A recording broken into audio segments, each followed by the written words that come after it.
If your third shot drop is landing in the net or is being hit so high that you're getting smashed, I'm going to tell you the 3 most common problems and give you 3 quick fixes to help you master the most important shot in pickleball. It's one that'll change your game.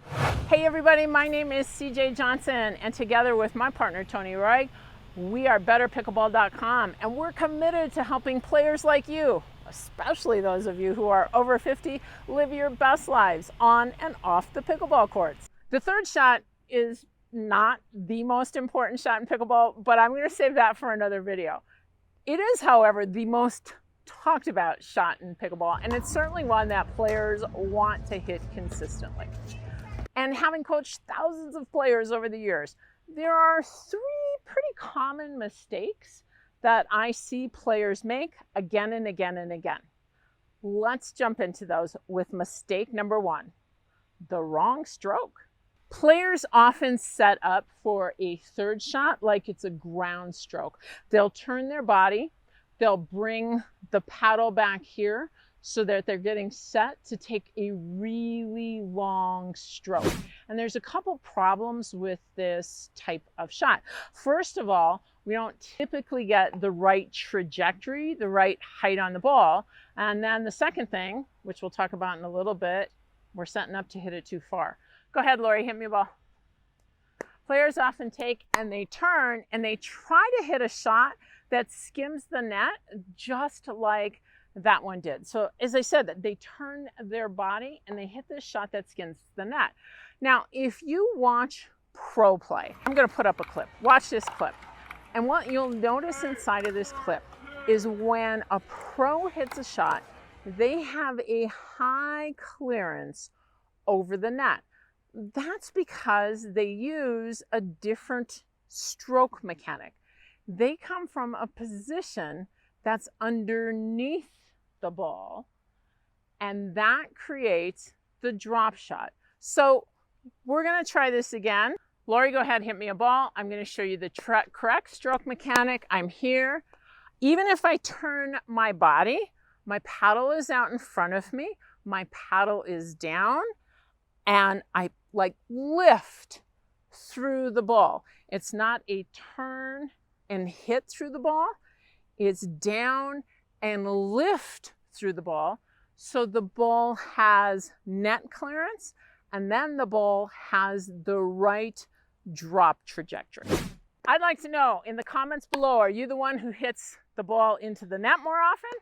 Are you the one who hits the ball so it can be smashed?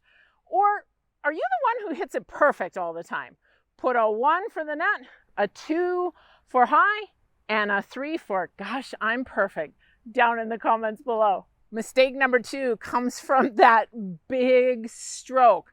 As I said, it's the wrong stroke mechanic, and we take way too big of a backswing. So again, most players take the paddle, even if they don't turn their body, most players take the paddle too far back. A backswing is anything from behind the point of contact.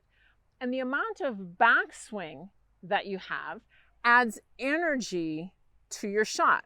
The more energy you have on your shot, the farther the ball travels. And if you have too much energy on a shot, that's your pop-up. What we see players do is they take the paddle way far back. And what happens is it puts extra energy into that ball. So then the ball travels deep, and that deep shot is a pop-up, and it comes back smashed. So Lori, go ahead and hit me a ball. We're going to try and do it right this time. I'm here, and even if I turn my body, you'll notice the paddle didn't come back behind my body. I was here, and the ball goes over. Mistake number 3, it is grip pressure. And I'm going to roll up my sleeves so that you can see my forearm. I see players all the time. Look at my forearm. I'm nice and relaxed. I mean, The paddle, it could literally, I'm just holding it with enough tension to hold the paddle in my hand. But watch what happens to my forearm. See my muscles get all tight and tense. And not only did I feel my muscles get tense here, I felt that go up into my shoulder. I'm even feeling that in my jaw. So players simply have too much grip pressure. Think of it this way. If you were holding a hammer and you were trying to hammer something, you have to have a hammer. You have to have a firm enough grip so that the hammer doesn't come out of your hand, but not so firm that you can't actually make a motion to pound the nail in. And the same thing here is true of your pickleball paddle.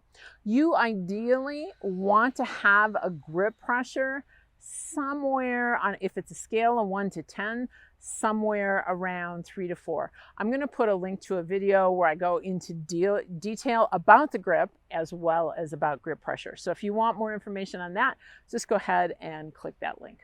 Clean up any of those 3 mistakes and you'll be breaking out of that 3.0, 3.5 level, hitting 4.0 sometime soon. And hey, if you need more help hitting that level, we've got a free 3.5 to 4.0 guide to help you know exactly what you need to do to change your level.